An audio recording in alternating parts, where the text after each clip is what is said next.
Last part के and में हमने देखा था कि मैक्स और यी साइड वुड क्रिस्टल के लिए फाइट कर रहे थे, जहां यी साइड ने स्पिरिचुअल मास्टर की सेकंड टेक्निक माइंड अटैक से मैक्स पर अटैक कर दिया था, जिससे मैक्स एक इल्यूजन में फंस गया था। लेकिन मैक्स ध्यान लगाकर वापस यी साइड के माइंड पर ही अटैक कर देता है, क्योंकि माइंड अटैक के कारण दो पर्सन के कॉन्शियस माइंड जुड़ जाते हैं। दूसरी तरफ फियोना भी वाटर ऑफ लाइफ से ठीक होकर यी साइड की तरफ जाने लगी थी। वहीं हेंडरसन भी मिस्टर बीइंग को हराकर यी साइड के पास जाने लगा था। और जब ये बात मिस्टर बीइंग याओरा और बीस्ट को बताते हैं तो वो दोनों भी मैक्स की तरफ निकल गए थे। और जब ये साइड हेंडरसन और फियोना मैक्स के पास आकर उस वुड क्रिस्टल को लेने की कोशिश करते हैं तो मास्टर हॉन्ग आकर सभी को दूर करके मैक्स को बचा लेते हैं, जिसके बाद सभी लोग वहां से चले गए थे। लेकिन मैक्स को अब भी उस आइलैंड पर किसी अनजान चीज के होने का एहसास हो रहा था, इसलिए वो एक बार फिर से उस आइलैंड के अंदर आ गया था, जहां एक लड़की मैक्स को कंप्यूटर स्क्रीन पर देख रही थी और उसने किसी टेंटिकल जैसी चीज को मैक्स की तरफ भेज दिया था। अब आगे तो इस पार्ट की स्टार्टिंग में हम कुछ देर पहले का समय देखते हैं, जहां मैक्स को मास्टर हॉन्ग कॉल करके अपने पास बुलाते हैं। और जब मैक्स उनके पास जाता है तो वहां पहले से ही मास्टर हॉन्ग के तीनों गार्ड्स और एल्डर जू आए हुए थे,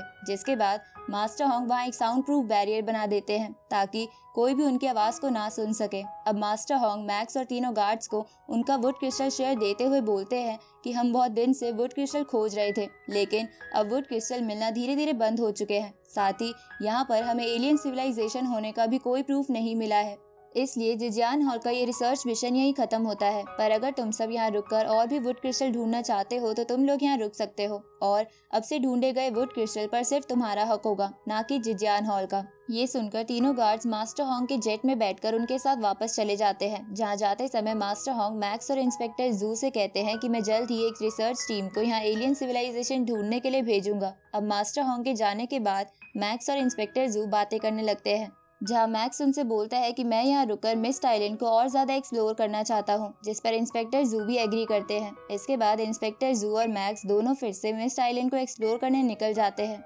जहाँ मैक्स ड्रिल करते हुए एक जगह पर आ जाता है जहाँ वो पहले नहीं आया था। अब वहाँ पहुंचकर मैक्स ईवा को कॉल लगाकर उससे बात करने लगता है, जहाँ इस टाइम मैक्स का कॉल आता देख ईवा को मैक्स की चिंता होने लगती है, जिस पर मैक्स उससे कहता है कि मैं जिजियान मार्शल हॉल के एक सीक्रेट मिशन पर आया था और मैं बिल्कुल ठीक हूँ और मैंने बस तुम्हें यही बात बताने के लिए कॉल किया था। ये सुनकर ईवा मैक्स को जल्द से जल्द वापस आने को कहती है। इसके बाद मैक्स कॉल कट करके उस जगह को देखने लगता है। तभी मैक्स के पैर के नीचे एक मेटल का टुकड़ा आ जाता है, जिसने लगभग मैक्स के एसएस क्लास के सूट में छेद कर ही दिया था। पर मैक्स उस मेटल का एहसास होते ही पीछे हो जाता है और अपने पैर को देखने लगता है। तभी उसके सूट का डिवाइस उसे बताता है कि उसके एसएस ग्रेड वाले बूट थोड़े डैमेज हो गए हैं। ये जानकर मैक्स हैरान हो जाता है। इसके बाद मैक्स उस मेटल के टुकड़े को अपनी स्पिरिचुअल पावर से अपने पास लाने लगता है, और जब वो उस मेटल को अपने हाथ में लेने लगता है तो वो मेटल नीचे गिर जाता है और मैक्स का हाथ भी कट जाता है।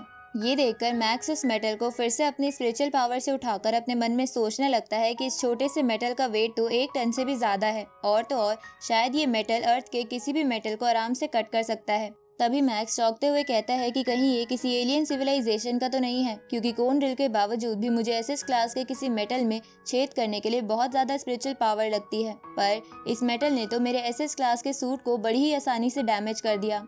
अब मैक्स उस मेटल की स्ट्रेंथ चेक करने के लिए अपने 2 नॉर्मल फ्लाइंग नाइफ्स को मर्ज करके उन्हें और उस मेटल को एक दूसरे से टकराता है, जहां वो मेटल आसानी से उन दोनों फ्लाइंग नाइफ्स के टुकड़े टुकड़े कर देता है। इसके बाद मैक्स उस मेटल को अपनी स्पिरिचुअल पावर से इधर उधर हिट करने लगता है और वो देखता है कि इस मेटल की स्पीड तो साउंड की स्पीड से भी 10 गुना ज्यादा है, जिसकी वजह से ये बहुत बड़ी सोनिक वेव क्रिएट कर सकता है। अब ये सब देखकर मैक्स सोचता है कि अगर मैं अपनी पूरी पावर के साथ इस वेपन का इस्तेमाल करूं तो मैं बड़ी ही आसानी से एक एम्परर लेवल के बीस्ट को भी मार सकता हूं। अब मैक्स उस मेटल की शार्पनेस चेक करने के लिए अपना ब्लैक गॉड आर्मर बाहर निकाल लेता है, क्योंकि अर्थ पर कोई भी मेटल ऐसा नहीं था जो ब्लैक गॉड आर्मर में छेद कर सके। पर मैक्स जब अपने ब्लैक गॉड आर्मर को साइड में रखकर उस पर उस मेटल से अटैक करता है तो वो मेटल का पीस कुछ ही सेकंड्स में उस ब्लैक गॉड आर्मर में भी छेद कर देता है। ये देखकर मैक्स उस मेटल से बहुत इम्प्रेस हो जाता है और सोचने लगता है कि अगर मैं इस मेटल की हेल्प से फियोना, हेंडरसन और ये साइड से एक साथ भी फाइट करूं तो मैं उन्हें काफी आसानी से मार सकता हूं। इसलिए मुझे इस मेटल के बारे में किसी को नहीं बताना चाहिए, वरना सब लोग मुझसे ये छीनने की कोशिश जरूर करेंगे। इसके बाद मैक्स कहता है कि कहीं ये मेटल का टुकड़ा किसी डेंजरस वेपन का तो नहीं है, और ये मेटल मुझे इतनी गहराई में आने के बाद मिला है, तो हो सकता है और भी गहराई में जाने के बाद मुझे कुछ और भी मिल जाए। अब ये कहने के बाद मैक्स ड्रिल करते हुए नीचे जाने लगता है। इधर वो लड़की जैसी एलियन ये सब देख रही थी और वो जब ये देखती है कि मैक्स को उसका एक मेटल पीस मिल गया है तो वो एक साउंड वेव मैक्स की तरफ भेजती है ताकि मैक्स उस आवाज को सुनते सुनते उसके पास आ जाए। साथ ही वो एलियन अपने इनविजिबल स्पेसशिप को भी विजिबल कर देती है। इस तरफ मैक्स भी ड्रिल करते हुए उस आवाज के पीछे आ रहा था। तभी वो एक जगह पर पहुंच जाता है जहां वो दो पत्थरों के पीछे रोशनी देखता है। तो मैक्स उन दोनों पत्थरों को अपनी मेंटल पावर से हटाकर आगे जाता है, पर ऐसा करने पर वो पूरी तरह हैरान हो जाता है क्योंकि वहाँ एक बहुत बड़ा डोर था।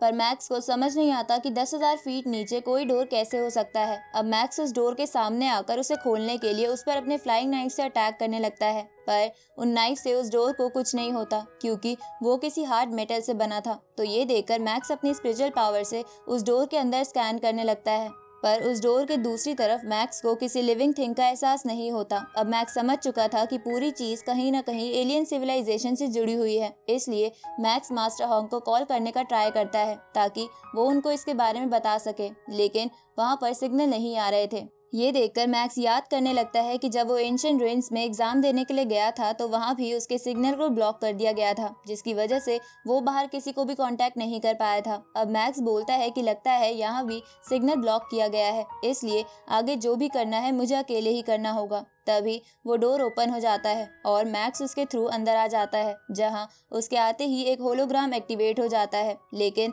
मैक्स उस पर उतना ध्यान ना देते हुए आगे बढ़ने लगता है। तभी उसे बहुत तेज खुशबू आने लगती है और जब वो थोड़ा आगे जाकर देखता है तो मैक्स पूरी तरह हैरान हो जाता है क्योंकि वहाँ वुड क्रिस्टल का भंडार जमा था। अब मैक्स खुश होते हुए उन क्रिस्टल्स को गिनने लगता है जहाँ वो पूरे 289 क्रिस्टल थे, जिसे देखकर मैक्स बोलता है कि अब तक सब मिलकर भी बस 42 क्रिस्टल ढूंढ पाए थे और यहाँ तो इतने ज्यादा क्रिस्टल है। अब मैक्स उन सभी वुड क्रिस्टल को अपनी स्पिरिचुअल पावर से खींचते हुए अपने बैग में रख लेता है। इसके बाद वो अपनी स्वॉर्ड को निकालकर सावधानी से उस जगह के और भी अंदर जाने लगता है। तभी मैक्स को महसूस होता है कि उसके पीछे कोई है, इसलिए मैक्स तुरंत ही साइड हो जाता है और देखता है कि वो एक स्टैचू है। इसके बाद वो अपने डिवाइस से उस स्टैचू को स्कैन करने लगता है, जहां उसका डिवाइस मैक्स को बताता है कि ये किसी एलियन की बॉडी है जिसको मरे हुए बहुत साल बीत चुके हैं। ये जानकर मैक्स सोचता है कि इस डेड बॉडी की हाइट 8 मीटर्स है और इसे देखकर मुझे ऐसी फील आ रही है जैसे कि किसी इंसान के सामने कोई भगवान खड़ा हो, क्योंकि मैं इसकी पावर का अंदाजा भी नहीं लगा सकता।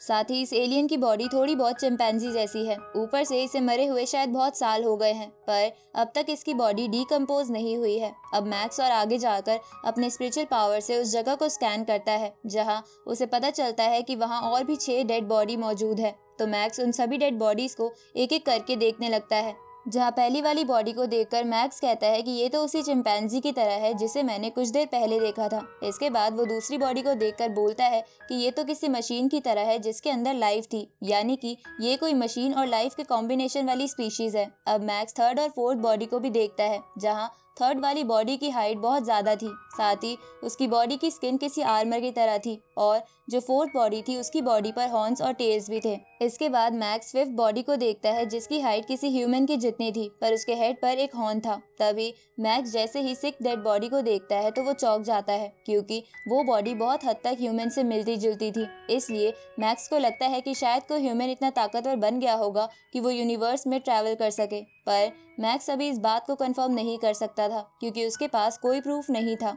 अब मैक्स उस जगह को देखकर बोलता है कि इन बॉडीज में से बहुत सारी बॉडीज की कैरेक्टरिस्टिक्स ह्यूमन से नहीं मिलती है। ऊपर से पता नहीं ये एलियन स्पेसशिप जैसी चीज कितने सालों से अर्थ पर छिपी हुई है। उसी वक्त मैक्स को कोई उसके नाम से बुलाता है, जिसे सुनकर मैक्स हैरान हो जाता है और उसे समझ नहीं आता इस स्पेसशिप में कौन है जिसे चाइनीज आती है, और उस बंदे को मैक्स का नाम भी पता है। तभी उसके सामने वही लड़की आ जाती है जिसे देखकर मैक्स सावधानी के लिए अपनी स्वॉर्ड निकालने लगता है, पर वो लड़की मैक्स को लाइट से डिस्ट्रैक्ट करके उसके साथ मजाक करते हुए उसकी स्वॉर्ड ले लेती है। ये देखकर मैक्स को कुछ भी समझ नहीं आता और वो उस लड़की से उसकी आइडेंटिटी पूछता है, जिस पे वो लड़की टेलीपोर्ट होकर मैक्स के पीछे आकर उसे बताती है कि मेरा नाम बबाता है और तुम मुझे बबाता डेविल कहकर बुला सकते हो, क्योंकि चाइनीज लैंग्वेज में ट्रांसलेट करने के बाद मेरा नाम बबाता डेविल ही होता है। ये सुन के मैक्स घबराते हुए उस पर अपने फ्लाइंग नाइफ से अटैक कर देता है, पर वो लड़की काफी आसानी से मैक्स के सभी फ्लाइंग नाइफ्स को रोकते हुए उसे उल्टा लटका देती है। तो मैक्स उसे कहता है कि तुम पर डेविल नाम सूट करता है, लगता है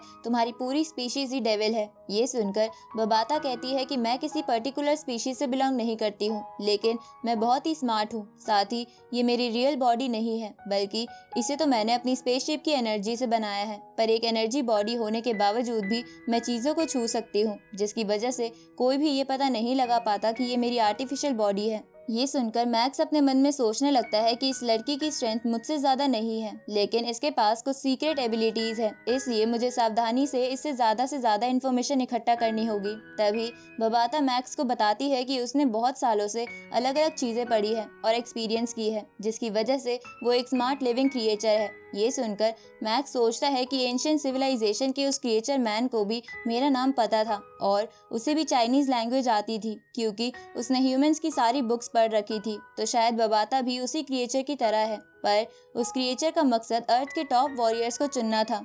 लेकिन मुझे अभी तक बबाता का मकसद नहीं पता है। अब मैक्स बबाता से पूछता है कि तुमने इतने कीमती वुड क्रिस्टल को बाहर फेंक दिया, और तो और तुमने साउंड वेव भेजकर मुझे अट्रैक्ट भी किया, तो क्या तुम यही चाहती थी कि मैं यहाँ आऊँ? जिस पर बबाता बोलती है कि हाँ, मैंने तुम्हें यहाँ जानबूझकर बुलाया है, क्योंकि तुम मेरे काम के लिए परफेक्ट हो। ऊपर से तुम्हें मीटियोराइट स्टार के बारे में भी पता है। ये सुनकर मैक्स चौंक जाता है और वो अपने मन में सोचने लगता है कि मैंने तो ये बात किसी को नहीं बताई थी कि मैं मीटियोराइट स्टार के बारे में जानता हूँ, पर हो सकता है कि इसने मेरे हेवनली शटल के सीक्रेट मेथड को देख लिया हो, जिसके बारे में मुझे उस क्रिएचर ने बताया था, और इसी को देखकर इसने अंदाजा लगाया होगा कि मैं मीटियोराइट स्टार के बारे में जानता हूँ। अब मैक्स बबाता से पूछता है कि क्या तुम भी मीटियोराइट स्टार से हो? इस पे बबाता हाँ करती है। साथ ही वो बोलती है कि लगता है मेरे ऑब्जर्वर ने तुम जैसे टैलेंटेड पर्सन को ढूंढकर अच्छा काम किया है। ये सुनकर मैक्स समझ जाता है कि बबाता उसी क्रिएचर को ऑब्जर्वर कह रही है, साथ ही ये उसके बारे में जानती है। तभी बबाता मैक्स से कहती है कि अगर तुम्हें मेरे बारे में और जानना है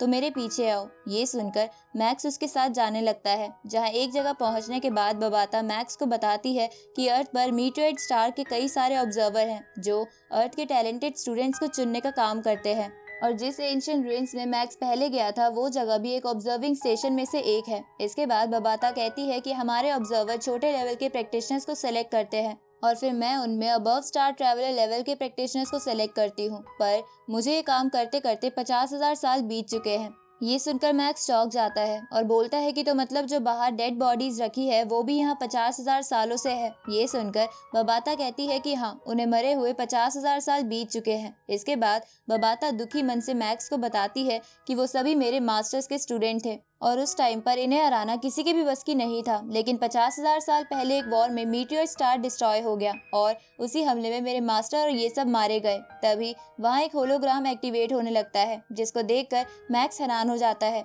जिसके बाद उस होलोग्राम में किसी बड़ी सी चीज की इमेज सामने आती है और इसी के साथ ये पार्ट यहीं खत्म होता है।